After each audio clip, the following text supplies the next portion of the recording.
Michigan logging, a lumberjack history. When you think of a lumberjack, what do you picture?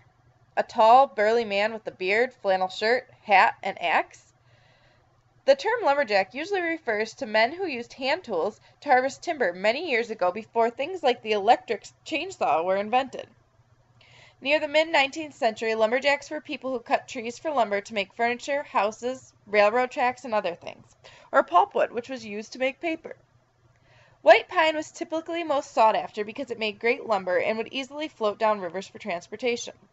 The majority of Michigan was covered with pine, making it an ideal state to begin harvesting trees. However, because pine typically grew in swampy, wet areas, the loggers would wait until winter when the water had frozen over to cut down the trees. This way they could make it through the rough terrain easier. Loggers came from Canada, New York, Ohio, New England, and Pennsylvania to live in lumberjack camps and harvest this natural resource found in Michigan. Lumberjack camps at the time were strictly men only, no women allowed. Men lived in small camps or cabins with bunk beds and a cook. The men woke up at the crack of dawn and harvested timber until dark. Because they worked for such long hours, they needed a hearty meal full of proteins and carbohydrates to give them enough energy throughout the day.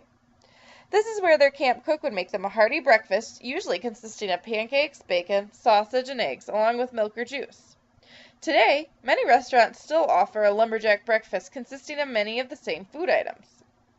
Since the men were confined to living in camps throughout the duration of the logging season, they often found themselves bored when the day's work was done. To pass the time, the men told tall tales and sang songs. One of the most famous lumberjack tales to date is the story of Paul Bunyan. During the 19th century, hand tools were the only method of harvesting wood.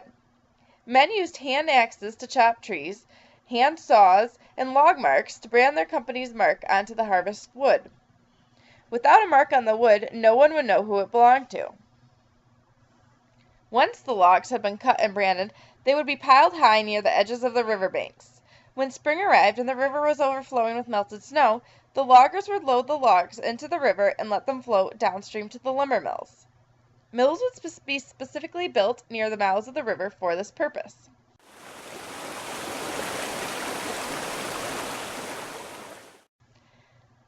Even though each log was individually branded, while the logs were piled up waiting for the snow to melt, many thieves, wanting money for big pieces of pine, would cut off the brand and then rebrand it with their own stamp. Many thieves were lumberjacks or loggers looking to make a little extra money. Most lumberjacks worked for very little pay.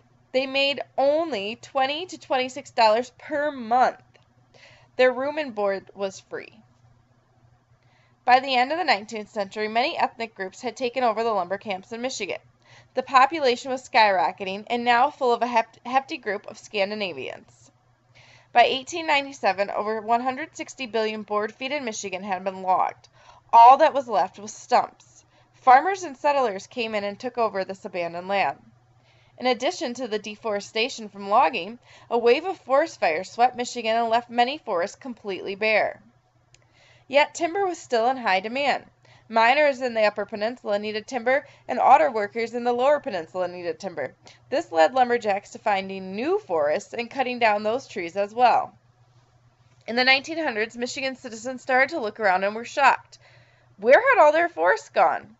Gone were the lush pine woods, and in their place was burnt stumps or farms. Wildlife was displaced, and this messed up the food chain. People began to notice. Finally, in 1921, a group of Michiganders decided to do something about it and created the Michigan Department of Conservation, which we now know as the DNR, or Department of Natural Resources. Later, forestry schools and departments were created throughout the state. Today, those who work in the forest industry can be both male and female. Many modern-day lumberjacks and lumberjills now must attend college or some form of schooling to learn more about safe harvesting, preservation, and conservation to keep our forests from diminishing again. We don't quite know how much exactly of our forests were wiped out during the logging era. However, we can be thankful for our resources today that will keep them around for many years to come.